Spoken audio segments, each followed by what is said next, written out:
Hayibo, niyabona kodwa ukuthi Kaizer Chiefs isengayiwini ileague.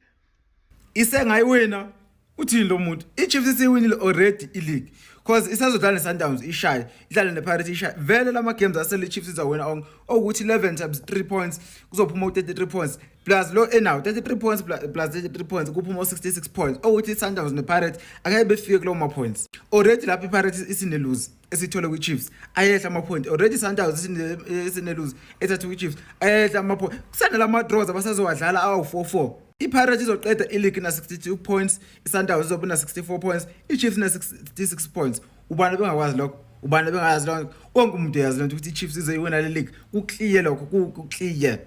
Awu yadla impofu, idle ukudla.